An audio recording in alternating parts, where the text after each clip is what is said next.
ఇప్పుడు కాంగ్రెస్ కి కానీ ఇంకో పార్టీకి కానీ ఎన్నికలు జరుగుతాయి, వాళ్ళ యొక్క మెయిన్ ఎన్ఎస్సిఐ కానీ ఇంకోటి కానీ.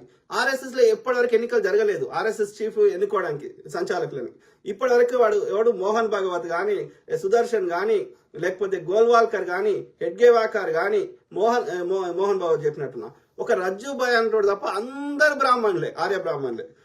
గోల్వాల్కర్ అయితే 30 ఏళ్ళు ఉన్నాడు దానికి అధ్యక్షుడిగా. ఎన్నికలు లేవు. ఇప్పుడు మోహన్ భాగవత్ కూడా 10 ఏళ్ళు అయింది, ఇంకెక్కువైంది. ఇదేమి అరాచకం అంటే? ఒక డెమోక్రసీ లేదు. బీసీ ఎస్సీ ఎస్టీలు జంబికత్తులు పొరగాను తప్ప, కింది స్థాయి తప్ప ఒక్క డెసిషన్ మేకింగ్ లో ఎక్కడా లేరు.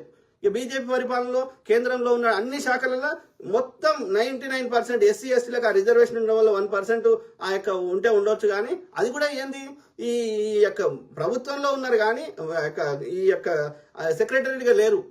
అంత బ్రాహ్మణులే ఉన్నారు. హైకోర్టులు, సుప్రీంకోర్టులు, ఈ యొక్క కేంద్రంలో హోంశాఖ,